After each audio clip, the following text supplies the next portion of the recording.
युग धर्म हरिनाम संकीर्तन की, श्री प्रभुपाद महाराज की सिद्धांत सरस्वती गोस्वामी महाराज की जय। गौर किशोरदास बाबाजी महाराज की जय। भक्ति विनोद ठाकुर की जय। जगन्नाथ दास बाबाजी महाराज की जय। सनातन भट्ट रघुनाथ श्री धीरू गोपाल भट्टदास रघुनाथ सर गोस्वामी प्रभुगण की जय। रामाचार्य श्री हरिदास ठाकुर की जय। श्री राधा बिहारी भगवान की जय। जगन्नाथ बलदेव सुभद्रा महारानी की जय। जय हो परमानंदे। ओम नमो भगवते वासुदेवाय।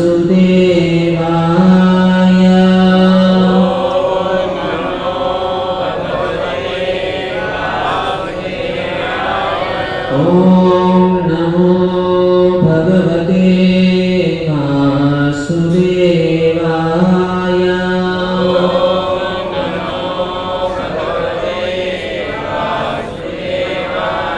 ओम नमो भगवते वासुदेवाय।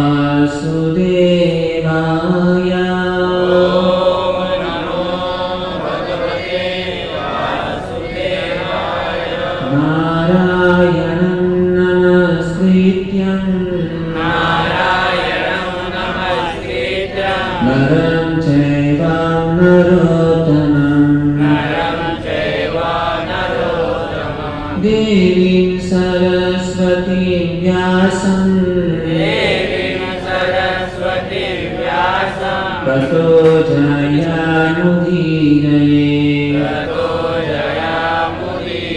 नष्टप्रायेषु भद्रेषु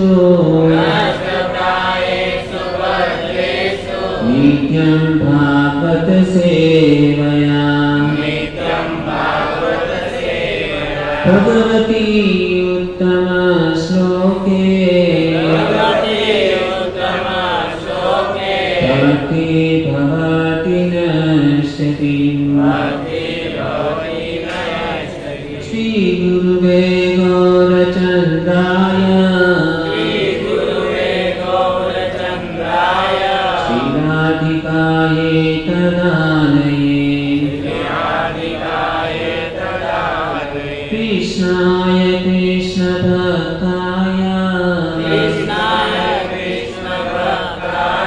मद्भक्ताय नमो नमः। ॐ अज्ञानतिमिरान्धस्य ज्ञानाञ्जनशलाकया चक्षुरुन्मीलितं येन तस्मै श्रीगुरुवे नमः। श्रीचैतन्यमनोभीष्टं स्थापितं येन भूतले स्वयं रूपं तदामह्यं ददाति स्वपदान्तिकम्। वन्देऽहं श्रीगुरो श्रीयुताधर्ममहं श्रीगुरुर्वैष्णवांश्च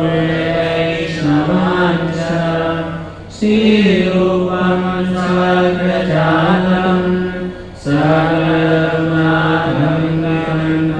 सजीवं साद्वैतं सावधूतं परिजनसहितं श्रीकृष्णचैतन्यदेवं श्रीराधाकृष्णपादान् सहगणललिता श्री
चैतन्य प्रभु नित्यानंद श्री अद्वैत गदाधर शिवासादि गौर भक्तवृंद।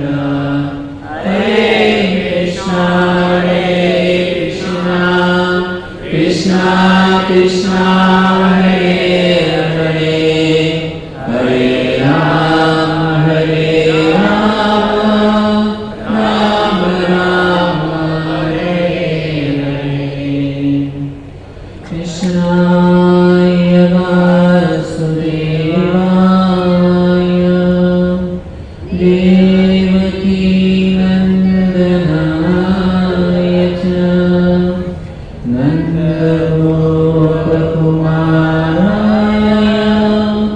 गोविन्दाय नमो नमः।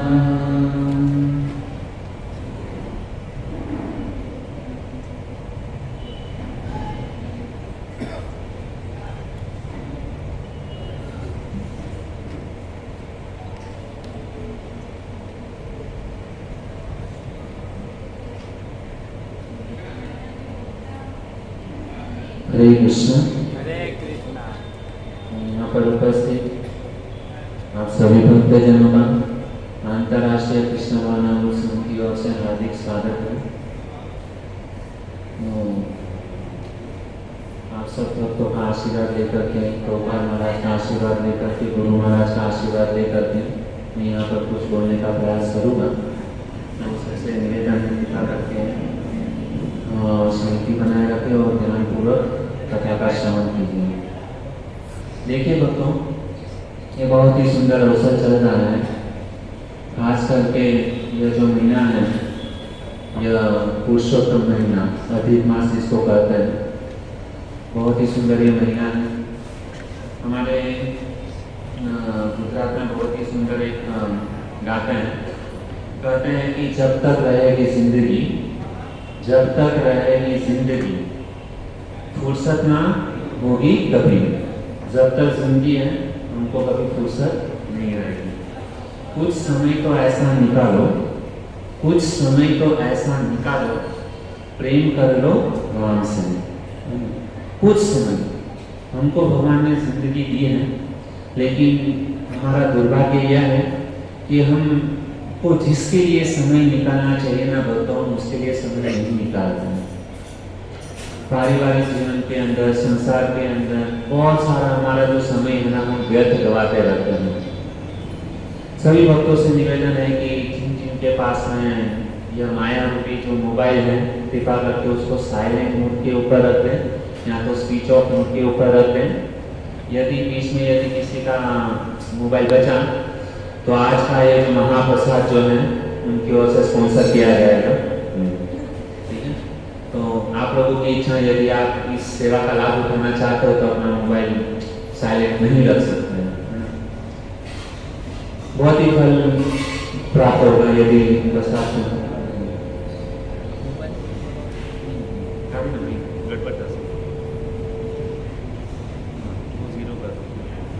हरे कृष्ण। तो देखिए कि हमको जिंदगी किसने दी है? परमात्मा भगवान श्री कृष्ण ने हमको क्या दिया है? जीवन दिया है ना। परमात्मा नहीं दिया है ना, कृष्ण ने, कि और किसी ने दिया है? आजकल यहाँ पर क्या है, देश कौन चलाता है? हम बोलते हैं कि नेता लोग चलाते हैं। यहाँ पर भाजपा की सरकार है, कांग्रेस की, पहले कांग्रेस की थी। तो क्या यह जो हम सांस ले रहे हैं, क्या मोदी जी की कृपा है? मोदी जी हमको सांस दे रहे हैं? मोदी जी सांस नहीं दे रहे हैं ना। तो भाजपा जब से यहाँ पे आई है तो मोदी जी कभी कभी अनाउंसमेंट कर देते हैं कि जैसे मतलब वो माइक हाथ में आता है अनाउंसमेंट करते हैं, देशवासियों, भाइयों और बहनों, तुरंत लोगों को मतलब झटका लगता है कि कुछ ऐसा अनाउंसमेंट कर देंगे ना, लोग प्रॉब्लम में आ जाएंगे। लेकिन हमारा भारत देश का परम सौभाग्य है कि हमको बहुत ही धार्मिक नेता मिले हैं कि जिसके कारण धर्म जो अनाज टिका हुआ है। यदि ऐसे नेता हमारे देश के अंदर नहीं रहेंगे तो बहुत ही प्रॉब्लम है। पहले कहा जाता था कि जो प्रजा होती है ना वो सुखी कैसे होती है, राजा के द्वारा। यदि राजा व्यवस्थित है तो प्रजा सुखी है। और देश की यदि उन्नति यदि है, कोई देश यदि आगे बढ़ा हुआ है, प्रगति के पथ के ऊपर है, तो उसका बैरोमीटर क्या है? तो बैरोमीटर यह है कि उस देश का बड़ा प्रधान या उस देश का जो राजा है ना, वह क्या है? एकदम 100% धार्मिक है। जिस देश का नेता या बड़ा प्रधान या राजा यदि धार्मिक है तो उस देश की प्रगति निश्चित रूप से होनी है। यदि जिस देश का नेता जिस देश का नेता या बड़ा प्रधान धार्मिक नहीं है तो उसकी अधोगति निश्चित रूप से है। माता जी लोगों से थोड़ा निवेदन है, थोड़ा आगे आइए और वो जो वहाँ पे जो है वहाँ पे थोड़ा चटाई बिठा दीजिए ताकि पीछे भी लोग बैठ सकें। आप जहाँ पर भी हो वहाँ पर बैठ सकते हैं माता जी लोग। हरे कृष्णा कृष्णा कृष्णा हरे हरे, हरे राम राम राम हरे हरे, हरे कृष्णा कृष्णा कृष्णा हरे हरे, हरे राम हरे राम। ठीक है किसी को जो जहाँ पर बैठा है वहाँ पर ठीक है। तो मेरा कहने का तात्पर्य यह था कि हमारा परम सौभाग्य है कि हमारे देश को बहुत ही धार्मिक नेता मिले हैं, तो हमारा सौभाग्य मानकर और हमको जिस कार्य के लिए भगवान ने यहाँ पर भेजा है उस कार्य के लिए हमको क्या है? आगे बढ़ना चाहिए। खास करके भगवान ने हमको मनुष्य जीवन दिया है धर्म का पालन करने के लिए, भक्ति करने के लिए। यदि हम भजन नहीं करते, भक्ति नहीं करते तो हमारे जैसा दुर्भाग्यशाली जीव इस पृथ्वी के ऊपर कोई नहीं है। तो कहते हैं कि भगवान ने हमको आंखें दिए ना, सबको आंखें। तो इस आंखों के अंदर छोटी सी कीकी है। आंख के अंदर क्या है? छोटी सी कीकी है। तो भगवान ने इस आंखों के द्वारा इस छोटी सी कीकी के अंदर पूरे देश, पूरे विश्व को देखने की शक्ति हमको किसने दी है? भगवान ने हमको प्रदान की है। तो हमको उस परमात्मा का, कृष्ण का हमको क्या करना चाहिए? धन्यवाद देना चाहिए, क्योंकि इस छोटी सी आंख के अंदर, उस छोटी सी आंख की कीकी के अंदर पूरे विश्व को हम क्या कर सकते हैं? देख सकते हैं। कैसी भगवान की मतलब ये योजना है। आज कोई साइंटिस्ट वैज्ञानिक बना सकता है ऐसा? नहीं बना सकता। भगवान ने सुंदर क्या दिए? कान दिए। कान किसके लिए दिए? सुनने के लिए, बराबर है ना। आजकल के लोग क्या कहते हैं? नहीं, कान किसके लिए दिए? भगवान ने चश्मा पहनने के लिए, है ना, अच्छी तरीके से प्रेम वो चश्मा पहनने के लिए नहीं। भगवान ने वास्तविक में कान किसके लिए दिए हैं? सुंदर तरीके से हम भगवान का गुणानुवाद कर सके, भगवान की कथा सुन सके, इसके लिए भगवान ने हमको क्या दिए हैं? यह कर्ण दिए। शास्त्र के अंदर आता है श्रोतस्य भूषण शास्त्र, श्रोतस्य भूषण शास्त्र। ये कान भगवान ने हमको क्या दिए? शास्त्र का श्रवण करने के लिए भगवान ने हमको क्या दिए? सुंदर तरीके से यह कर्ण दिए गए। और खास करके हम इस परंपरा के अंतर्गत हैं, हम जिस परंपरा के अंतर्गत हैं, प्रभुपाद महाराज जो है ना इस इस्कॉन के संस्थापक आचार्य हैं। प्रभुपाद महाराज की कृपा से हम इस अवसर का लाभ ले रहे हैं। नित्यम भागवत सेवया, प्रतिदिन हम क्या कर सकते हैं? भागवत का श्रवण कर सकते हैं। यदि प्रभुपाद महाराज हमारे जीवन में नहीं होते हैं तो ये भागवत हमको दुर्लभ था। कौन देता था भागवत? तो ये भागवत के प्रचारक जो प्रभुपाद महाराज जो है ना, उनकी कृपा से आज हमको क्या मिल रहा है? कथा श्रवण करने का क्या है? अवसर मिल रहा है। प्रभुपाद महाराज की कृपा से हम क्या कर रहे हैं? महाप्रसाद ले रहे, भक्तों का संग कर रहे। प्रतिदिन इस्कॉन के अंदर क्या होता है? महाप्रसाद होता है, फेस्टिवल होता है, उत्सव होता है। जो प्रभुपाद महाराज की क्या है? हमारे ऊपर कृपा है। तो उस संस्था के अंदर से हम क्या है? हम तो प्रभुपाद महाराज के ऋणी रहेंगे कि जिन्होंने हमको इतना सुअवसर हमको मौका दिया है। और खास करके हम जो पशु की तरह हम जीवन जी रहे थे, आहार निद्रा भय में, तो है ना, उसी के अंदर हम हमारा जीवन बिता रहे थे। लेकिन प्रभुपाद महाराज ने हमको क्या बनाया? पशु से क्या बनाया? मनुष्य बनाया। प्रभुपाद महाराज जब भी पाश्चात्य देश के अंदर थे, है ना, तो लोग क्या थे? हिप्पी लोग थे। लेकिन वो जो हिप्पी लोग थे ना, उसको क्या बना दिया? हैप्पी बना दिया, भक्त बना दिया। और वह पाश्चात्य देश के जो संस्कृति हम जो अपना रहे थे, है ना, तो प्रभुपाद महाराज ने क्या किया? वो पाश्चात्य देश में जाकर के प्रचार किया और वो फॉरेनर लोग क्या कर रहे हैं? आज भारत देश में आकर के लोगों को क्या कर रहे हैं? दीक्षा दे रहे हैं। लेकिन हम भारत वाले क्या कर रहे हैं? उस संस्कृति को नहीं अपना रहे, जो हालांकि हमारी संस्कृति है। उसको छोड़ करके हम लोग ने क्या किया? हमारा पाश्चात्य में पहनावा क्या था? धोती और कुर्ता। लेकिन हम लोग ने उसको निकाल करके क्या किया? पाश्चात्य की संस्कृति जीन्स और टी शर्ट पहनने लगे, है ना।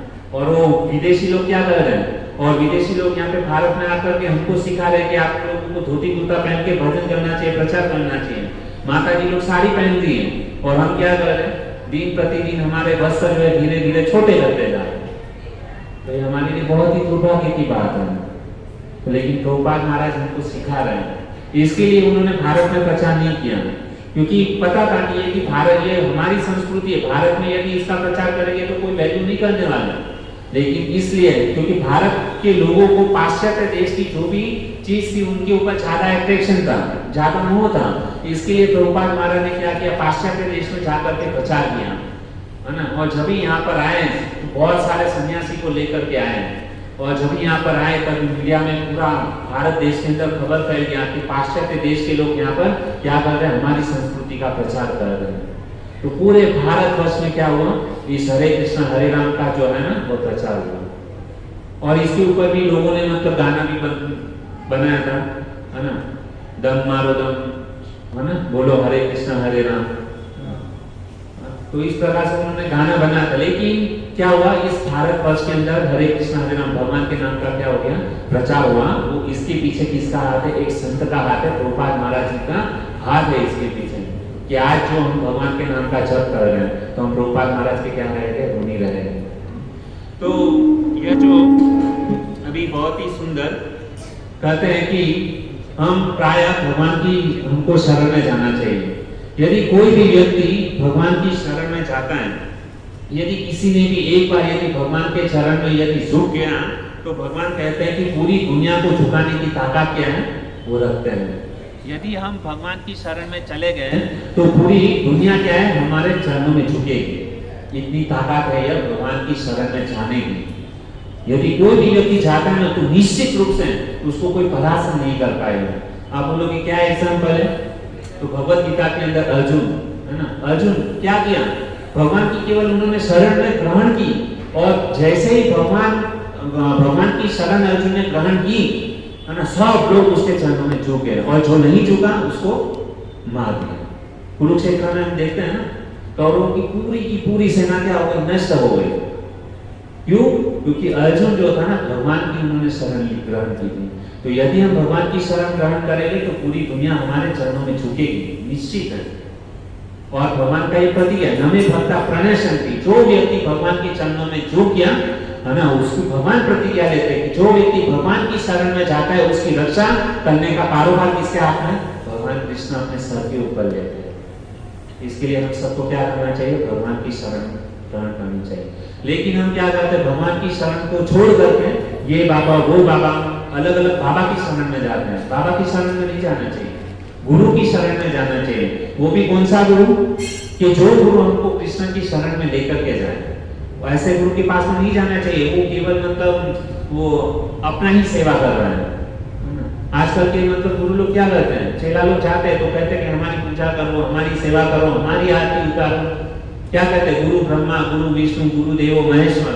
वो खुद को ही अपने आप को गुरु मान लेते हैं। यदि हम उनकी शरण में गए तो वो गुरु तो नरक में जाएगा, लेकिन चेला को भी साथ में नरक में लेकर के जाएगा, है ना। वास्तविक में गुरु वह है कि जो हमको भगवान की शरण में, कृष्ण की शरण में लेकर के जाए। यदि वह कृष्ण की शरण में नहीं लेकर के जाता तो गुरु कहने के लिए लायक नहीं, वो केवल पाखंडी है। और हमको क्या है, केवल पाखंडी लोग ही ज्यादा पसंद है ना। गुरु बोलते हैं कि भगवान के नाम का जप करो, तो वो हमको पसंद नहीं है, भाई नहीं हमको ये सब नहीं, है ना। तो गुरु क्या करते हैं, अपनी सेवा में लगा देते हैं। आपको जो मन में ठीक लगता है वो मंत्र बोलो, सब मंत्र भगवान के धाम में लेकर के जाने वाले नहीं, है ना। वास्तविक में शास्त्र के अंदर जो भगवान ने नाम दिया है उस नाम का हमको क्या करना चाहिए, उच्चारण करना चाहिए। तो जो व्यक्ति नाम की शरण में, उसको कोई परास्त नहीं कर सकता। तो ये बहुत ही सुंदर महीना है अधिक मास। पिछले बुधवार को हमने सुंदर तरीके से कथा सुनी थी। सब लोगों को याद है कौन सी कथा सुनी थी? किन लोगों को याद है, हाथ ऊपर कीजिए। पिछले बुधवार को कौन सी कथा सुनी थी लोग? हाँ बोलिए, अपना फैमिली है, ऐसा कुछ घबरा ही नहीं। ये 88,000 ऋषि मुनि। यस, 88,000 ऋषि मुनि किसके लिए एकत्रित हो रहे थे? यज्ञ करने के लिए, है ना। लेकिन यज्ञ बंद करके क्या हुआ, वहां पे सूत गोस्वामी वहां पर प्रकट हुए, है ना। और सूत गोस्वामी कौन सी कथा सुना रहे हैं 88,000 ऋषि मुनियों को? अधिक मास में, बराबर। सूत गोस्वामी ने यह कथा कहां से सुनी थी? देखिए आज भी हम लोग ने यहाँ पर बोर्ड लगाया हुआ है, तो यहाँ पर देख रहे हैं कि सबसे पहले 88,000 ऋषि मुनि है ना, नैमिषारण्य में वहां पर उपस्थित हुए हैं। तो नैमिषारण्य में 88,000 ऋषि मुनियों को सूत गोस्वामी कथा सुना रहे हैं। तो सूत गोस्वामी बोल रहे हैं कि मेरी यह जो कथा है वह कहां से सुनी थी? सुखदेव गोस्वामी के मुखारबिंद इनसे सुनी थी। सुखदेव गोस्वामी ने यह कथा परीक्षित महाराज को सुनाई थी, और जब भी परीक्षित महाराज को कथा सुनाई तभी सूत गोस्वामी वहां पर उपस्थित थे, और वही कथा नैमिषारण्य में सूत गोस्वामी 88,000 ऋषि मुनियों को सुना रहे हैं। कौन सी कथा सुना रहे हैं? अधिक मास, पुरुषोत्तम महीना, ठीक है। अभी सूत गोस्वामी बोल रहे हैं कि एक समय की बात है, तो वापस कथा के अंदर कथा है कि नारद मुनि कहां पर गए? बद्रिका आश्रम गए। वहां पर किनके दर्शन किए? नर नारायण के दर्शन किए, है ना। तो बद्रिका आश्रम में नारद मुनि नर नारायण का दर्शन कर रहे हैं, है ना। और दर्शन करके नर नारायण अभी क्या कर रहे हैं? नारद मुनि को कथा सुना रहे हैं। कौन सी कथा सुना रहे हैं? अधिक मास की कथा सुना रहे हैं, है ना। अभी नर नारायण क्या बोल रहे हैं कि एक समय की बात है कि यह जो अधिक मास है उसका पहले क्या नाम था? मल मास। मल मास किसके लिए था? क्योंकि उस महीने में कुछ भी अच्छी तिथि नहीं थी, शुभ मुहूर्त एक भी नहीं था, इसके लिए उस महीने का नाम क्या था? मल मास। मल मास किसके पास? बहुत दुखी हो गया, तो उसकी अधिष्ठात्री जो देवी थी वह कहां पर गई? भगवान के पास में, कृष्ण के पास में गई और रोने लगी। और जो भी भगवान क्या है, अपने भक्तों के ऊपर क्या होते हैं? बहुत कृपालु होते हैं। यदि कोई भी व्यक्ति दुखी होकर के यदि भगवान कृष्ण के पास में जाता है तो भगवान निश्चित रूप से क्या करते हैं? उसके दुख का निवारण करते हैं। जो भी व्यक्ति, यदि हमारे जीवन के अंदर यदि कोई भी दुख आता है तो हमको किसकी शरण में जाना चाहिए? भगवान की शरण में जाना चाहिए, कृष्ण की शरण में जाना चाहिए। जिस प्रकार से मल देवी की या मल मास था, उसकी अधिष्ठात्री किसके पास में जाती है? कृष्ण की शरण में जाती है। और भगवान देखते कि बहुत ही दुखी है, तो भगवान ने उसको क्या किया? भगवान ने उसको आशीष वचन दिया और उनसे पूछा कि तुम क्यों दुखी हो? तो उस समय यह जो मल मास, जो अधिष्ठात्री देवी है, वो कहती है कि मेरा क्या है? मल मास मुझे दिया गया, इस मल मास के अंदर मेरा एक भी मतलब कोई वैल्यू नहीं कर रहा है, मुझे सब धिक्कार कर रहे हैं, मेरी निंदा कर रहे हैं। कोई भी लोग इस मास के अंदर शादी नहीं कर रहा है, शुभ मुहूर्त नहीं निकाल रहा है, कोई प्रॉपर्टी परचेस नहीं कर रहा है। तो इस प्रकार से मल मास क्या हुआ? दुखी हो गया। तो भगवान ने क्या किया उसको कि तुम दुखी मत हो, आज से मेरे अंदर, भगवान कृष्ण क्या कर रहे हैं? मेरे अंदर जितनी शक्ति है, मेरे अंदर जितनी ताकत है, वो सारी की सारी शक्ति मैं किसको प्रदान करता हूँ? तुमको प्रदान करता हूँ। इसको मल मास को क्या किया? भगवान के अंदर जितनी भी शक्ति थी, सारी की सारी शक्ति किसके अंदर ट्रांसफर कर दी? मल मास के अंदर। अभी क्या हो गया? मल मास जो दुबला पतला था ना, अभी क्या हो गया? बॉडी बिल्डर बन गया, ताकतवर बन गया। अभी उसके पास में क्या आ गई? जान आ गई। और दूसरा क्या था कि आज के बाद, है ना, क्या है? सारा पुण्य भगवान के पास जितनी ताकत थी, सारी ताकत देगी, सारी शक्ति देगी। भगवान के पास में जितना पुण्य था, सारा का सारा पुण्य किसको दे दिया? अधिक मास को दे दिया। जितना व्रत तप वगैरह जो तपस्या करके जो फल मिलता था, सारा फल किसको दे दिया? अधिक मास को दे दिया। और खास करके भक्तों, उनका जो नाम जो था ना, वह बदल दिया, उनको दीक्षा दे दिया। जैसे हम दीक्षा लेते हैं तो हमारा नाम, हमारा गुरु महाराज हमारा नाम चेंज करते हैं। जैसे मेरा नाम जिग्नेश था और हमने गुरु महाराज से दीक्षा ग्रहण की, तो गुरु महाराज ने हमको क्या कर दिया? कृष्ण का दास बना दिया। और गुरु महाराज ने हमको क्या किया? नया नाम दे दिया। दीक्षा के बाद में गुरु महाराज हमको क्या करते हैं? नया नाम प्रदान करते हैं। तो हमारा नाम गुरु महाराज ने क्या दे दिया? जीवन कृष्ण दास, है ना। तो पहले तो हम क्या थे? माया के दास थे। लेकिन दीक्षा लेने के बाद में, भगवान का आश्रय ग्रहण करने के बाद में, गुरु महाराज हमको क्या कर देते हैं? भगवान का दास बना देते हैं। यदि हम भगवान के दास बन गए तो क्या है? हमारे जीवन के अंदर जितनी भी तकलीफ आती है, जितना भी दुख आता है, वो सारा का सारा दुख क्या होता है? भगवान अपने पास में ग्रहण कर लेते हैं और हमको सुख की प्राप्ति करवा देते हैं। तो यह है क्या है, दीक्षा का अर्थ समझना चाहिए पहले तो। यदि हम गुरु के पास में गए तो हम क्या है, गुरु महाराज हमको क्या कर देते हैं, कृष्ण का दास बना देते हैं। तो यह है, तो यह मलमासुता भगवान ने अपना खुद का नाम जो है ना किसको दे दिया, तो उस मलमास की अधिष्ठात्री देवी को दे दिया और उसको कहा कि आज के बाद तुमको कोई मलमास के नाम से नहीं जानेगा, आज के बाद तुमको क्या कहेगा सब लोग, पुरुषोत्तम। पुरुषोत्तम मास क्या कहेगा, पुरुषोत्तम मास। तो यह जो पुरुषोत्तम मास नाम जो है ना साक्षात किसने दिया, भगवान कृष्ण ने इस महीने को नाम क्या दिया, पुरुषोत्तम मास। ठीक है, इतना समझ में आया। और कहा कि यदि कोई भी व्यक्ति इस मास के अंदर इस मास का पालन करेगा, इस महीने का नीति नियम का पालन करेगा, तो उसको साक्षात भगवान कृष्ण क्या करेंगे, मरने के बाद में गोलोक वृंदावन धाम में लेकर के जाएंगे।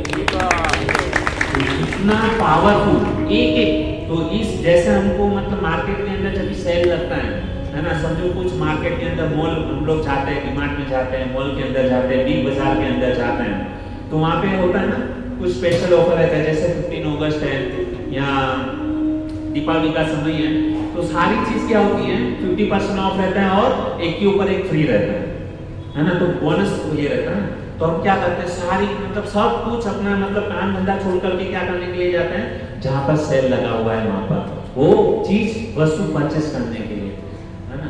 तो उसी प्रकार से भक्तों यह जो अधिक मास है, पुरुषोत्तम मास है, वह कभी आता है, 32 महीने के बाद में आता है ना, 2.5 साल के बाद में क्या आता है, अधिक मास आता है। तो यह खास करके हमारे जीवन के लिए बहुत ही महत्वपूर्ण है।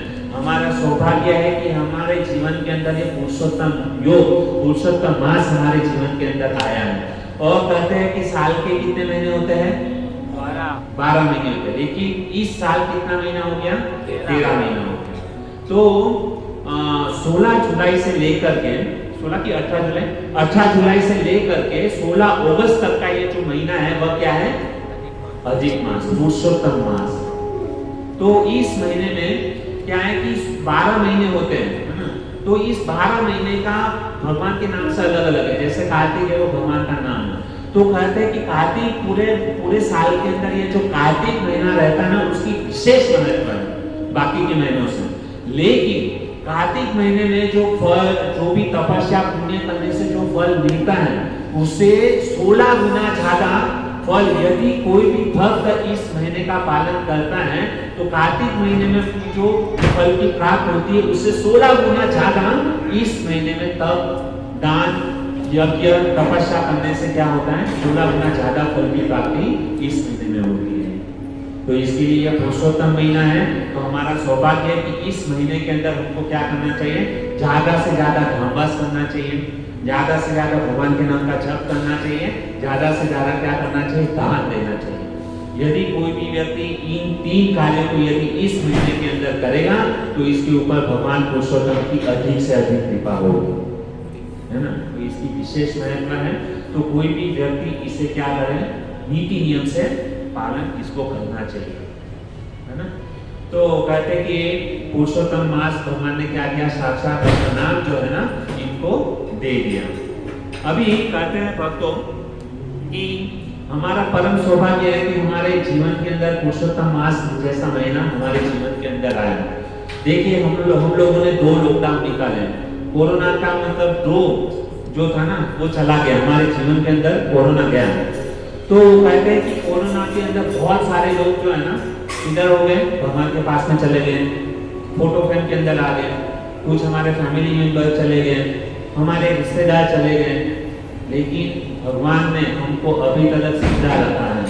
हमारी सांसें अब तक चल रही है। इतना भयावह हमारे जीवन के अंदर महामारी आई, लेकिन फिर भी भगवान ने हमको जिंदा रखा, है ना। हमको भगवान ने जीवन दिया, यह भगवान की विशेष विशेष विशेष कृपा है। यह सांस हमको कौन दे रहे हैं, भगवान खुद हमको दे रहे हैं, हमको जिलाया, है ना। अभी हम यहाँ पर बैठे हैं और यहाँ पर कथा श्रवण कर रहे हैं, तो हमारा परम सौभाग्य है। यहाँ पर कोई फालतू व्यक्ति नहीं आ सकता है, जिसके ऊपर भगवान की विशेष कृपा हुई है ना वही लोग यहाँ पर इस कथा में बैठ सकते हैं। बाकी किसी की ताकत नहीं है कि यहाँ पर ऐसा मतलब कथा के अंदर बैठ सके।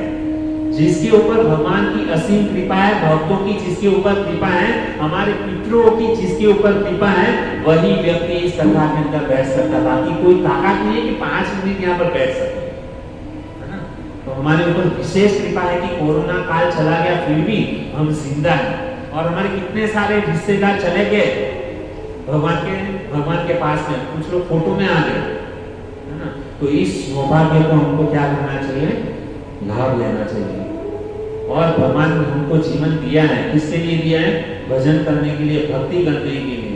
यदि आज भी यदि हम नहीं सुधरेंगे तो हमारे जैसा मूर्ख इस दुनिया के अंदर कोई नहीं है ना। इस महामारी से भी भगवान ने हमको बचाया, और यदि हम भगवान की शरण में नहीं जाते, भगवान के नाम का जप नहीं करते, कीर्तन नहीं करते, भक्तों की सेवा नहीं करते, तो हमारे जैसा मूर्ख इस दुनिया के अंदर कोई नहीं। क्योंकि देखा है हम लोग ने सामने कैसी कैसी स्थिति से हम लोग बाहर आए, एक दूसरे को कुछ हो नहीं पाता था, है ना। क्योंकि एक दूसरे को छूने से कोरोना हो जाता था, मार्केट में कोई बाहर नहीं निकल सकता था, मास्क पहन के जाना पड़ता था, कितनी तकलीफ हुई। हमारे सामने हमारा बच्चा तड़प रहा है, लेकिन फिर भी हम उसको हाथ नहीं लगा पा रहे। यह हमारे जीवन के अंदर दुख था, लेकिन उस दुख को क्या है, जब ये अच्छा समय आता है ना, तो हम सारे दुख को भूल जाते हैं। इस दुख को भूलना नहीं है, हमेशा के लिए याद रखना है। यदि इस दुख को याद रखेंगे तो भगवान का भजन अच्छी तरीके से हो पाएगा। सुख में भगवान याद नहीं आते हैं, सब भूल जाते हैं, है ना। तो हमारा परम सौभाग्य है कि हम यहाँ पर बैठे हैं, भगवान की करुणा है, असीम कृपा है। पैसा तो सब लोगों को बहुत दिया, करोड़ोपति लोग थे, अब्जोपति लोग थे, लेकिन कोरोना से जो ग्रसित हुआ, लाखों करोड़ों रुपया देने के बाद भी 1 मिनट उसको बचा नहीं पाया। हम देखा ना, हम लोगों ने जीवन के अंदर हॉस्पिटल में कितने लोग मरीज लोग पड़े थे, यहाँ तक कि अपने रिश्तेदार की कोई बॉडी, डेड बॉडी को जो है ना, वो हमको देने के लिए तैयार नहीं था। हम उसको, जिसने हमको जीवन दिया, है ना, जिस माता पिता ने हमको जीवन दिया, हमारी सारी इच्छा पूरी की, हमको पढ़ाया लिखाया, है ना, लेकिन कोरोना के समय पे क्या हुआ, हम हमारे माता पिता को, जिसको कोरोना ग्रसित है, उसको टच नहीं कर पा रहे थे, उसका मुंह नहीं देख पा रहे थे। ऐसी स्थिति थी हमारी, है ना। लेकिन ऐसी स्थिति में से भी हम बाहर निकले हुए हैं, ये भगवान की बहुत करुणा है ना। तो इस सौभाग्य को हमको मतलब भूलना नहीं चाहिए। भगवान को प्रतिदिन प्रणाम करना चाहिए, धन्यवाद करना चाहिए कि आपने हमको बचाया और हमारी रक्षा की। तो हम भगवान के पूरी आभारी हैं। तो यह जो मल मास होता, पुरुषोत्तम मास, भगवान ने उनको नाम दे दिया, है ना। तो जैसे मैंने पिछले हफ्ते कथा सुनाई थी कि वापस यह जो कथा जो है ना, वो नर नारायण नारद मुनि को बता रहे कि एक समय की बात है कि भगवान श्री कृष्ण कहाँ पर गए, पांडवों के पास में। पांडवों को वनवास हुआ था, है ना। तो पांडवों से भगवान श्री कृष्ण जैसे पता चला कि हमारे भक्त लोगों को, भक्त पांडव है, उनको वनवास हुआ है, भगवान अपने सब काम छोड़ करके जंगल में चले गए। और भगवान श्री कृष्ण और पांडवों का जिस जगह पर मुलाकात हुआ है ना, जिस स्थान के ऊपर भगवान और भक्त का जो मिलन हुआ ना, वह स्थान कौन सा था, वृंदावन के अंदर जो काम्यवन नाम की जो जगह है ना, वहां पर भगवान श्री कृष्ण पांडवों को मिलने के लिए गए थे। काम्यवन के अंदर भगवान ने देखा कि पांडव लोग बहुत दुखी हैं, है ना। तो भगवान भी क्या हो गए, अपने भक्त को देख करके भगवान भी दुखी होते हैं। ऐसा मत समझना भक्तों के हमारे जीवन के अंदर यदि दुख आते तो भगवान को बहुत अच्छा लगता होगा। कौन माता पिता होगा कि जिसके बच्चे हैं मतलब दुखी है, क्या अपने बच्चे को देख करके माता पिता सुखी हो गए? कोई है ऐसा माता पिता आज तक दुनिया के अंदर कि हमारा बच्चा दुखी है और हमको बहुत आनंद आ रहा है? नहीं ना। तो उसी प्रकार से भगवान भी हमारे क्या है, माता पिता है। वास्तविक में भगवान ने हमको जन्म दिया है, आत्मा को बनाया किसने, भगवान ने बनाया। तो भगवान हमारे क्या हुए, माता पिता हुए। यदि हमारे जीवन के अंदर संकट आता है, दुख आता है, तो भगवान को क्या अच्छा लगता है? नहीं। लेकिन हमको जैसे हमारे जीवन में दुख आता है तो हम भगवान को मतलब देते कि आपने हमारे जीवन में इतना दुख दिया। भगवान को कुछ लोग गाली भी देते हैं, जाओ आज से हम आपका भजन नहीं करेंगे। नहीं, भगवान बहुत कृपालु है। हमारे कुछ कर्म ऐसे खराब है, हम लोग ने कुछ ऐसे गंदे कार्य किए हैं जिसके कारण हमको दुख भुगतना पड़ रहा है। भगवान को शौक नहीं हो रहा है कि भाई आपको दुख देने देंगे। कभी कभी हम सोचते हैं अरे पूरे दुनिया का जो दुख है केवल मुझे ही मिलना था। नहीं, हमने कुछ ऐसे गलत कार्य किए तो उसकी सजा भगवान हमको दे रहे हैं। जिस प्रकार से सरकार का नियम यदि कोई तोड़ता है तो उसको क्या करते हैं, जैसे किसी ने किसी का खून कर दिया तो उसकी सजा सरकार देती है ना, उसको गवर्नमेंट उसको पनिशमेंट देती है। तो उसी प्रकार से यदि हम भगवान का नियम तोड़ेंगे तो भगवान हमको सजा देते हैं। किसके लिए सजा देते हैं? भगवान इसके लिए सजा देते हैं कि आगे चल करके हम ऐसी गलती ना करें, खराब कार्य न करें, गंदे कार्य न करें। इसके लिए भगवान हमको सुधारने के लिए हमको क्या देते हैं? दुख देते हैं। लेकिन हम क्या सोचते हैं, अरे भगवान केवल हमको ही दुख देते हैं। कभी भी ऐसा मत सोचो, है ना। और भगवान से यदि हमारे जीवन के अंदर दुख आ जाए ना तो हमको केवल भगवान की शरण में जाना चाहिए। लेकिन हम क्या करते हैं, जैसे ही हमारे जीवन के अंदर दुख आए ना तो हम क्या करते हैं, पड़ोसी के पास में जाते हैं, हमारे ऑफिस के सेठ के पास में जाते हैं, परिवारजनों के पास में जाते हैं, फैमिली के पास में जाते हैं, ऊपर वाले के पास में जाते हैं, नीचे वाले के पास में जाते हैं। जब भी हमारे जीवन के अंदर दुख आता है ना ऊपर वाला मदद करेगा, ना नीचे वाला, ना आजू बाजू वाला, कोई हमको मदद नहीं करेगा। केवल रक्षा करेगा द्वारका वाला, है ना। द्वारका वाला के ही पास ऐसी शक्ति है कि जो हमारे दुख को दूर कर सके। बाकी किसी की भी ताकत नहीं है कि हमारे दुखों को दूर कर सके।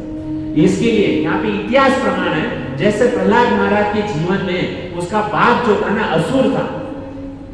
प्रहलाद महाराज के पिताजी, प्रहलाद महाराज भगवान के नाम का जप कर देते, भक्ति कर देते हैं, लेकिन ये जो हिरण्यकशिप जो था ना उसको मारने के लिए प्रयास किया। कैसे मारने के लिए प्रयास किया? हाथी के नीचे उसको कचड़ने का प्रयास किया, ऊपर डूंगर से उसको मारने का प्रयास किया। बाद में वो जो होलिका जो थे ना उसके पास में जा करके मतलब उसको मारने का प्रयास किया, लेकिन फिर भी प्रहलाद महाराज का एक बाल भी वाक़ा नहीं हुआ। ये इतिहास प्रमाण सब लोग जानते ही हैं। लेकिन सार चीज हमको क्या लेनी है कि प्रहलाद महाराज के जीवन में पल पल, एक एक सेकंड, एक एक मिनट में उसके जीवन में दुख था, लेकिन उन्होंने किसकी शरण ग्रहण की? भगवान की शरण। जैसे भगवान की शरण ग्रहण की, है ना। भगवान हमेशा ऊपर से जैसे डूंगर पे से उनको डालते थे नीचे, तो वो क्या भगवान का नाम ले रहे थे, नारायण नारायण हरि हरि, है ना। तो जैसे नारायण का नाम लेते थे नारायण आ जाते थे और उसकी रक्षा कर लेते थे, है ना। वापस वो अपने घर पे चला जाता था। बाद में उसको क्या है, विष का प्याला दिया जाता था, भगवान का नाम लेकर के विष पी जाता था, दूध पी जाता था, लेकिन फिर भी कुछ हुआ नहीं हुआ। हाथी के नीचे कुचलने का प्रयास किया, मरे नहीं मरे। भगवान के नाम के अंदर इतनी ताकत है, लेकिन फिर भी भगवान ने अपनी सारी ताकत भगवान ने अपने नाम के अंदर डाल दी है। नामना तारी बहुधा निज सर्व शक्ति सत्रा पिता नियमित स्मरणे न काल। भगवान ने अपनी सारी शक्ति नाम के अंदर डाल दी है, लेकिन फिर भी हम क्या है, इस भगवान के नाम को आश्रय ग्रहण नहीं कर रहे। नरसिंह मेहता देखो एग्जाम्पल, कितना दुख उसके जीवन में आया, लेकिन हर एक बार नरसिंह मेहता के रक्षा करने के लिए कृष्ण आते थे और उसकी रक्षा करते थे। तो ये इतिहास प्रमाण है, प्रहलाद महाराज की रक्षा की, ध्रुव महाराज की रक्षा की, नरसिंह मेहता की रक्षा की। हर एक भक्त इतिहास प्रमाण है, जिन जिन लोगों ने भगवान की शरण ग्रहण की उन लोगों को भगवान ने अवश्य उनकी रक्षा की है। लेकिन हमारा दुर्भाग्य कि हमको भगवान के ऊपर विश्वास ही नहीं आ रहा है, हम भगवान के आश्रय ग्रहण ही नहीं कर रहे। हम ये बुआ के पास में जाते हैं, वो बुआ के पास में जाते हैं, वो बाबा के पास में जाते हैं, हमारा हाथ दिखाने के लिए जाते हैं कि भाई हमारी रेखा देख लो, भाई हमारे जीवन में क्यों इतना दुख है। अरे भाई ये सब कुछ छोड़ो, ये कोई भी बाबा कोई बुआ ये सब आपको नहीं बचा पाएंगे। यदि आपके जीवन में दुख लिखा है ना तो दुख आने ही वाला है। आप कितना भी प्रयास करो उसे मतलब छुटकारा पाने के लिए, कोई आपके दुखों से मुक्त नहीं कर सकता। यदि आपके जीवन में सुख लिखा है ना तो सुख आने ही वाला है। किसी की ताकत नहीं कि आपके जीवन के अंदर से सुख को ले ले। लेकिन हम क्या कर सकते हैं, हम बाकी और की शरण में जाते हैं, भगवान के ऊपर विश्वास ही नहीं हो पा रहा है। तो भगवान क्या है, अपने भक्तों को देख करके दुखी है। इसके लिए भगवान क्या किए, वनवास में चले गए पांडवों के पास में, है ना। और पांडव मतलब उस समय मतलब भगवान क्या है दुखी हुए, और भगवान ने क्या किया उस समय, ये पुरुषोत्तम मास की कथा किसको बताई, पांडव और द्रौपदी को बताई, है ना। जैसे आज यहाँ पर जो लिखा है पांडव और द्रौपदी, है ना, तो उसकी कथा श्रवण करेंगे कि किस प्रकार से द्रौपदी जो है ना वो पुरुषोत्तम महीना का व्रत का पालन करने से डर गए, और जिस व्यक्ति ने पुरुषोत्तम महीना का पालन नहीं किया उसके साथ में क्या हुआ। यह जो द्रौपदी जो थी ना, भगवान कहते कि वास्तविक में हे पांडव, हे द्रौपदी, तुम्हारे जीवन के अंदर ये दुख आया किसके लिए आया, क्योंकि तुम लोगों ने पुरुषोत्तम महीना का व्रत का पालन नहीं किया।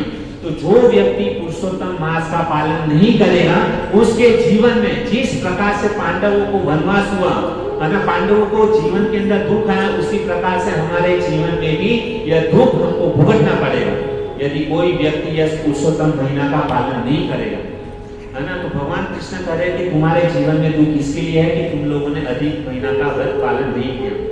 तो उस समय भगवान कृष्ण बता रहे हैं कि अभी भी तुम्हारे पास में समय है, यदि तुम अधिक मास का पालन करोगे तो तुम्हारे जीवन के अंदर जितना भी दुख है वह चला जाएगा। तो उसके बाद में सारे पांडवों ने, द्रौपदी ने क्या किया, यह पुरुषोत्तम महीना का पालन किया। और पुरुषोत्तम महीना का जैसे ही वो लोग पालन करते हैं तो उनका वनवास से उनको छुटकारा हो गया।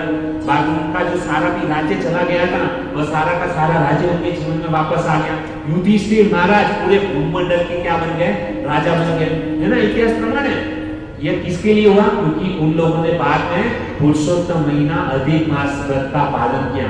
तो जो कोई भी व्यक्ति यदि अधिक महीना का पालन करेगा तो जिस प्रकार से पांडव लोग सुखी हो गए, द्रौपदी सुखी हो गई, तो हम भी निश्चित रूप से सुखी हो जाएंगे, है ना। इसमें दो राय नहीं। क्यों, क्योंकि यह साक्षात भगवान कृष्ण क्या कर रहे हैं, बोल रहे हैं।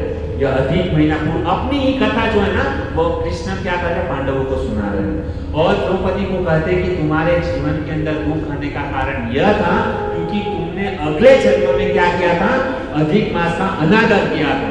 तुम पिछले जन्म में मेघावी नाम की ऋषि, मेघावी नाम के ऋषि थे, उनकी पुत्री थी, कौन, द्रौपदी। अब याद रखिए, यहाँ पे ध्यान से सुनिए, कथा जो है ना पलटी मार रही है। द्रौपदी अगले जीवन में क्या थी, मेघावी ऋषि की क्या थी, पुत्री थी। समझ में आया, है ना। और कहते हैं कि जैसे मेघावी ऋषि की यह जो पुत्री जो था ना द्रौपदी, तो उसकी माता जन्म देने के साथ ही भगवान के पास में चले गई। अभी हुआ क्या कि ये छोटी सी बच्ची है ना, उनका लालन पालन करने वाला कोई ना था, केवल मेघावी ऋषि थी।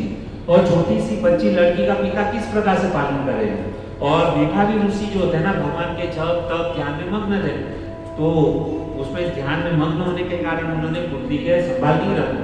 लेकिन कुछ दिनों के बाद में ऐसा हुआ कि मेघावी ऋषि भी क्या हो गया, उनकी मृत्यु हो गई। अभी हुआ क्या कि ये द्रौपदी जो है ना उसका कोई नहीं संसार के अंदर, अकेली हो गई। माता बचपन से चली गई, पिता कुछ साल के बाद में पिताजी भी परलोक सिधार गए। अभी हुआ क्या कि मेघावी ऋषि के मित्र दुर्वासा ऋषि मुनि, वह इनके मित्र थे। तो दुर्वासा ऋषि को पता चला कि मेघावी ऋषि भी चले गए, अभी यह जो कन्या है वह अकेली है। तो दुर्वासा मुनि वहां पर उनके पास में आते हैं। बेचारी यह जो द्रौपदी जो थी है ना, तो बहुत दुखी हो गई और दुख के कारण पूरी व्यथा जो है ना दुर्वासा मुनि को कहती है कि मेरे साथ में जितनी भी मेरी सखी है उनका विवाह हो गया, उनके बहुत सारे मित्र हैं, उनको अच्छा वर मिला है, लेकिन मेरे जीवन में तो कोई नहीं है, ना पति है, ना माता है, ना पिता है, मैं तो मतलब अनाथ हो गई।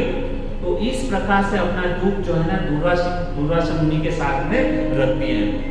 तो उस समय दुर्वासा ऋषि मुनि बहुत ही सुंदर कथा क्या बता रहे हैं, द्रौपदी को बता रहे हैं। अभी कथा के अंदर कथा है। अभी दुर्वासा ऋषि मुनि भी द्रौपदी को कौन सी कथा बता रहे हैं, पुरुषोत्तम महीने की। यह कथा कहाँ पे चल रही है, पिछले जन्म में, है ना, पिछले जन्म में मेघावी ऋषि की कन्या थी, है ना।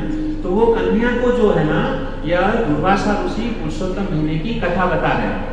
और दुर्वासा मुनि बोल रहे कि यदि कोई व्यक्ति इस महीने के अंदर गंगा नदी में स्नान करेगा तो उस व्यक्ति को 12,000 साल तक जो व्यक्ति गंगा नदी में स्नान करता है उसके बाद में जो फल की प्राप्ति होती है वह फल की प्राप्ति अधिक मास में केवल एक बार गंगा नदी में डुबकी लगाने से मिलती है। ये कथा दुर्वासा ऋषि ने किसको बताई, द्रौपदी को बताई। लेकिन जो द्रौपदी जो थी ना हमारी तरह थी उस समय, उन्होंने इस बात को क्या किया, विश्वास नहीं किया कि यह कैसे संभव है। उन्होंने कथा सुनी लेकिन ध्यान से उसके ऊपर विश्वास नहीं किया। हम भी यहाँ पर कथा सुनते हैं लेकिन कथा के ऊपर विश्वास करते हैं, नहीं करते। यहाँ से सुना, जैसे गेट के पास में गया, इस कान से सुना, इस कान से निकाल दिया, तुरंत ट्रांसफर। तो द्रौपदी ने भी क्या किया, उस कथा के ऊपर विश्वास नहीं रखा। पुरुषोत्तम मास की दुर्वासा ऋषि मुनि क्या बता रहे हैं, महत्व तो बता रहे हैं, लेकिन उसको विश्वास नहीं हो रहा है। और दुर्वासा ऋषि बता रहे कि इस महीने में जप करने से 1000 गुना फल मिलता है, बहुत सारी उसकी महिमा बताई, लेकिन द्रौपदी को उसके ऊपर विश्वास नहीं हुआ, है ना। तो उसका परिणाम क्या हुआ, द्रौपदी जो दुर्वासा को पता चल गया कि इसको मेरे इसके, और द्रौपदी ने बोला कि आप ये जो कथा बता रहे हैं उसके ऊपर हमको विश्वास नहीं हो रहा है, ये कैसे संभव है, संभव नहीं है। तो उसने विश्वास नहीं किया। तो दुर्वासा मुनि ने मन ही मन कहा, दुर्वासा मुनि आप सब लोग जानते हैं कि श्राप देने में एक्सपर्ट है, कोई भी कुछ भी गलती करता है तो तुरंत ऑन द स्पॉट उसको श्राप दे देते हैं और सामने वाला व्यक्ति सामने ही भस्म होकर मर जाता है। लेकिन दुर्वासा मुनि ने ये द्रौपदी की स्थिति देखी, एक तो बेचारी अबला है, उसका कोई है नहीं, है ना, बेचारी अकेली है, तो दुर्वासा ऋषि मुनि को उसके ऊपर दया आ गई, इसके लिए उन्होंने उसको श्राप नहीं दिया, लेकिन अंदर से दुखी भी हुए। तो द्रौपदी को दुर्वासा ऋषि मुनि द्रौपदी को बोलते हैं कि देखियो तुमने पुरुषोत्तम महीना का क्या किया है, अनादर किया है ना, भगवान के महीने का आपने अनादर किया है, तो मैं तुम्हें श्राप तो नहीं देता हूँ, लेकिन उसको तुमको भुगतना पड़ेगा, है ना, क्या उसको श्राप देके तुमको दुखी होना पड़ेगा। दुर्वासा मुनि ने उसी समय उनको बोल दिया। तो उन्होंने कहा कि इस जीवन में तो ऑलरेडी तुम दुखी हो और इतना अपराध किया है कथा सुनने के बाद भी, उसके ऊपर विश्वास नहीं रखा है, तो तुमको अगले जन्म में क्या होना पड़ेगा, इसका फल भुगतना पड़ेगा। तो द्रौपदी तो एकदम मतलब टेंशन में आ गई, है ना। उन्होंने क्या किया, दुर्वासा ऋषि मुनि तो वहां पर चले गए। अभी द्रौपदी को अंदर से बहुत ही दुख हुआ कि ये तो मेरे लाइफ में बहुत ऑलरेडी में दुखी थी, कथा सुनने के बाद तो और भी दुखी हो गई। कभी कभी होता है ना कि कुछ मतलब कथा ऐसे सुन लेते हैं कि हमारे जीवन में दुख होता है और कथा सुनने के बाद में सुखी होने की बात तो भूल रही, लेकिन और प्रॉब्लम बढ़ जाता है। लेकिन वास्तविक में ऐसा नहीं है भक्तों, कि जो भी व्यक्ति कथा सुनता है तो उसके जीवन में मंगल ही मंगल होता है ना। तो हालांकि दुर्वासा ऋषि मुनि बहुत ही कृपालु थे, तो उनके ऊपर कृपा करके गए थे। तो द्रौपदी ने यह सोचा कि मेरे अगले जीवन में क्या है, दुख आने वाला है ना, तो इस दुखों से बचने के लिए वह किसकी शरण में जाती है, शिव जी की शरण में जाती है। दुर्वासा मुनि ने शॉर्टकट आइडिया दिया था कि पुरुषोत्तम महीना का व्रत का पालन करो, तो केवल 1 महीना पालन करना था, 30 दिन, है ना। अब क्या हुआ, उसके ऊपर विश्वास नहीं किया, तो वो जो द्रौपदी थी किसकी शरण में गई, शिव जी की शरण में गई, और शिव जी की शरण में जाके 9000 साल तक उसने क्या किया, शिव जी की तपस्या की। केवल 1 महीना यहाँ पे क्या था, दुर्वासा मुनि ने बोला था 1 महीने व्रत का पालन करो, 1 महीने के व्रत का पालन नहीं किया। अब क्या हुआ, भगवान को छोड़ करके शिव जी की शरण में जाती है और कितना तपस्या किया, 9000 साल तक। जो हमको इजीली मिल जाता है ना, उसकी कदर नहीं होती है। कोई हम बोले कि यहाँ पे हरे कृष्ण महामंत्र जप करो, 1 माला जप करो, 2 माला जप करो, आपको भगवान की प्राप्ति होगी, हमको उसके ऊपर विश्वास नहीं है। जब तक हमारे आंखों से पानी न निकले, यज्ञ न करे, धुआ धुआ स्वाहा स्वाहा न करे, तब तक हमको विश्वास नहीं आता है। जब तक चल के मतलब क्या है, सिद्धिविनायक मंदिर नहीं जाएंगे, तब तक हमको विश्वास नहीं आता। हमारी स्थिति ऐसी है कि हाथ में जो लड्डू मिल रहा है ना, वो हाथ में लड्डू उसको नहीं खाना, लेकिन वहां तक चल के जाएंगे, तपस्या करेंगे, स्वाहा स्वाहा करेंगे, उसके ऊपर हमको ज्यादा विश्वास है।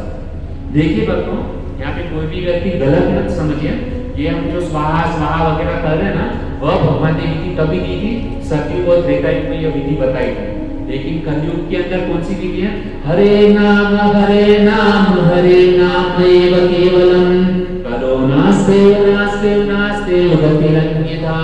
कलयुग के अंदर केवल भगवान की प्राप्ति कैसे हो सकती है, हरे नाम हरे नाम हरे नाम, केवल भगवान के नाम के द्वारा ही भगवान की प्राप्ति हो सकती है। बाकी आप कितना भी उपाय कीजिए, आपको भगवान की प्राप्ति नहीं होगी, क्योंकि कलयुग का साधन क्या है, नाम ही। जिन व्यक्तियों ने, जिन लोगों ने भगवान के नाम का आश्रय ग्रहण किया है, वही व्यक्ति भगवान के पास में जा पाएगा, बाकी कोई भी व्यक्ति नहीं जा पाएगा, आप कितना भी प्रयास नहीं। जैसे आपको एक एग्जांपल देता हूँ, यहाँ पे डायमंड वाले बहुत सारे लोग हैं, है ना। तो डायमंड वाले लोग क्या करते हैं, कारखाने के अंदर बहुत ही अच्छा वो जो डायमंड, कच्चा डायमंड रहता है ना, उसको पॉलिश करके, धार पॉलिश करके, तलिया मथाड़ा वो सब मार करके अच्छा सा डायमंड को क्या देते हैं, शेप देते हैं। और वो डायमंड वाला व्यक्ति सोचे कि ये जो कोहिनूर डायमंड है फॉर एग्जाम्पल, वह डायमंड को लेकर के सब्जी मार्केट में जाए बेचने के लिए, तो क्या होगा, सब्जी मार्केट वाला उसका मूल्य कर पाएगा नहीं ना, उसको कितना मूल्य मिलेगा। हालांकि वो डायमंड का वैल्यू है, करोड़ों रुपए का डायमंड है, लेकिन सब्जी वाला उसका मूल्य क्या करेगा, 5 रुपया 10 रुपया 15 रुपया, क्योंकि उसको पता ही नहीं है ना। वही मतलब किसी दूध वाले के पास में लेकर के जाओ डायमंड को, वो क्या वैल्यू करेगा? डायमंड नहीं करेगा, है ना? लेकिन वो डायमंड की वैल्यू कौन कर सकता है? जो ज्वेलरी रहता है ना, व्यापारी जो रहता है ना, वही उसकी वैल्यू कर सकता है ना? तो व्यापारी के पास में जाओगे, सही व्यक्ति के पास यदि आप जाओगे तो ही उस डायमंड की वैल्यू होगी। तो उसी प्रकार से कलयुग के अंदर यदि हम सही भगवान के पास में जाएंगे ना, तो ही हमारा वैल्यू होगा। भगवान ने नाम के अंदर सारी ताकत डाल दी है ना? भगवान के बहुत सारे नाम हैं, लेकिन हम भगवान के नाम को छोड़ करके बाकी की शरण में जाएंगे तो क्या होगा? प्रॉब्लम होगा, दुखी होगे, परिश्रम ज्यादा करना पड़ेगा, है ना? तो शॉर्टकट आइडिया क्या है कि सीधा भाई भगवान की शरण में जाओ। आपको डायमंड बेचना है, सीधा बीकेसी चले जाओ, कोई अच्छा सा व्यापारी पकड़ो, वो आपको अच्छा मूल्य दे पाएगा। तो उसी प्रकार से यदि हम डायरेक्ट भगवान की शरण में चले जाएंगे ना, तो भगवान हमको क्या करेगा? उसका मूल्य कर पाएगा। भले आप केवल जी मिला लो, वोट मिला लो, लेकिन उसकी वैल्यू कौन चाहता है? भगवान केवल चाहता है। लेकिन हम बाकी सबकी शरण में जाते हैं तो प्रॉब्लम होगा, दुखी हो गए, शॉर्टकट हमको अच्छा नहीं लग रहा है ना? जैसे हम हवन यज्ञ करते हैं ना, तो कितना मतलब यज्ञ करने के अंदर क्या है? जैसे स्वाहा स्वाहा करते हैं तो धुआं निकलता है, आंखों से पानी निकलता है। लेकिन कोई भी व्यक्ति ऐसी कथा में आ जाए, है ना, और कथा के बाद में क्या है? ब्राह्मण दो चीज से स्वीकार करते हैं, है ना? कैसे? एक धूम के द्वारा, जैसे आहुति हम देते हैं ना, तो भगवान क्या है? यज्ञ के द्वारा एक स्वीकार करते हैं, और दूसरा भगवान क्या है? ब्राह्मणों के मुखारविंद से। ब्राह्मण जब भी संतुष्ट होते हैं ना, ब्राह्मण को जब भी भोजन खिलाते हैं ना, उस समय भगवान क्या होते हैं? संतुष्ट होते हैं। तो चॉइस आपके ऊपर है ना? स्वाहा स्वाहा करने से क्या होता है? आंखों से पानी निकलता है। लेकिन वही भोजन यदि आप ब्राह्मण को खिला दो, भक्त को खिला दो, तो क्या होता है? प्रसन्न हो जाता है। तो जब भी यज्ञ करते हैं है ना, आंखों से ये निकलता है। लेकिन जब भी प्रसाद खाते हैं, कितना मजा आता है। जैसे गुलाब जामुन खाते हैं, रसगुल्ला खाते हैं, खीर खाते हैं, तो कितना मजा आता है ना? तो ब्राह्मण को भी ये सब चीज पसंद है ना, आहा आहा करो, उससे अच्छा मतलब वैष्णव को अच्छा सा भोजन खिला दो। तो यदि ब्राह्मण खुश हो गए तो आपको आशीर्वाद दे। ब्राह्मण को पैसे की जरूरत नहीं, ब्राह्मण को खुश करना है, बस उसको घर पे बुलाओ, अच्छा सा महाप्रसाद खिलाओ, ब्राह्मण लोग खुश हो जाएंगे। तो ये विधि है। चॉइस आपके हाथ में है, स्वाहा स्वाहा करना है कि ब्राह्मण वैष्णव लोगों को भोजन खिलाना। यदि एक ब्राह्मण को खिला लेना, बस भगवान उससे संतुष्ट हो जाएगा। अत्यंत ब्राह्मण के नहीं, एक ब्राह्मण को खाली खिला लो, है ना, वो भी अच्छा ब्राह्मण, सात्विक ब्राह्मण, है ना। तो भगवान क्या है? पूरे ब्रह्मांड के जो ये पालन करता है ना, अत्यंत ब्राह्मण के नायक भगवान कृष्ण खुश हो जाएगा। बस ये सरल विधि है, लेकिन यह सरल विधि हमको अच्छी नहीं लगती है। तो भगवान श्री कृष्ण द्रौपदी को बोले कि तुमने क्या किया था? द्रौपदी क्या कर रही है? शिव जी की शरण में गई, 9000 साल तक उन्होंने तपस्या किया, और 9000 साल की तपस्या करने के बाद ये शिव जी उनके सामने प्रकट हुए। और जैसे शिव जी प्रकट हुए ना, द्रौपदी एकदम घबरा गई और एकदम टेंशन में थी, दुखी थी। तो उन्होंने शिव जी से बोल दिया, पति चाहिए, पति चाहिए, पति चाहिए, पति चाहिए, पति चाहिए। 5 बार उन्होंने क्या बोल दिया कि हमको पति चाहिए। तो शिव जी बोले तथास्तु। बाद में तो शिव जी ने कहा कि तुम्हारे 5 पति हो गए। तो द्रौपदी टेंशन में आ गई, अरे मैं इतने सारे पति को लेकर के क्या करूंगी, मेरी से लोग निंदा करेंगे। शिव जी कहे कि मैं दिया हुआ वर वापस नहीं ले सकता हूँ, यह प्रॉब्लम है। यदि कोई भी व्यक्ति देवी देवता की शरण में जाता है ना, तो क्या होता है? प्रॉब्लम होता है। जैसे द्रौपदी शिव जी की शरण में गई, तो शिव जी ने बोला कि तुमको 5 पति मिलेंगे। यदि हम भगवान की शरण में जाते हैं ना, तो हमारे लिए जो योग्य चीज है ना, वही प्रदान करेंगे। हम चाहे भगवान से कुछ भी मांगे, भगवान को पता है कि ये चीज यदि उनको दे दूंगा तो इसके लिए नुकसानकारक है, तो भगवान कभी भी वो चीज नहीं देते, कृष्ण खास करके। लेकिन देवी देवता बंधे हुए हैं। यदि आपने देवी देवता की शरण में गए, कुछ भी मांगा, तो देने के लिए मजबूर है। आपको आपके लिए हानिकारक है या अच्छा है, वो नहीं देखेंगे। भले आपके लिए नुकसान करता भी है, फिर भी उनको देना ही पड़ेगा, क्योंकि आपने मांगा है। लेकिन कृष्ण स्वतंत्र है ना। तो कृष्ण क्या चीज देंगे? हमारे लिए जो लाभदायी है, हमारी हितैषी है, वही चीज हमको प्रदान करेंगे। और द्रौपदी यहाँ पे शिव जी के पास में जाके, शिव जी बाद में रोने लगी द्रौपदी कि हमको कुछ इसका रास्ता निकालो। तो शिव जी ने कहा कि तुम मेरी शरण में आई हो। शिव जी भी क्या है? आशुतोष है, जल्दी से प्रसन्न हो जाते हैं। तो शिव जी ने कहा कि ठीक है, मैं तुम्हारा यह जो तुमको 5 पति तो हो गए, लेकिन इस जन्म में नहीं, क्या हो गए, अगले जन्म में हो गए। इसके लिए द्रौपदी के कितने पति देव हुए, 5 पति। इसका इतिहास क्या है समझे बच्चों, युधिष्ठिर, भीम, अर्जुन, नकुल, सहदेव, 5 पति हुए ना। इस प्रकार से क्षमा करना, रोजी थोड़ा लेट चालू किए थे इसलिए मैंने 5 मिनट खींच लिया। तो मेरा कहने का तात्पर्य यह है भक्तों कि यदि कोई भी व्यक्ति अधिक मास का पालन नहीं करता है तो द्रौपदी को जिस प्रकार से दुखी होना पड़ा उसी प्रकार से हम दुखी हो गए। और यदि कोई भी व्यक्ति इस अधिक मास का पालन करेगा तो निश्चित रूप से भगवान के सामने जाएगा। यह भगवान की क्या है, करुणा है। तो खास करके जिस प्रकार से 5 पांडव, द्रौपदी यह अधिक व्रत का पालन करने के बाद में सुखी हो गए, तो इस प्रकार से हम भी हमारे जीवन के अंदर क्या हो सकते हैं, सुखी हो सकते हैं, है ना।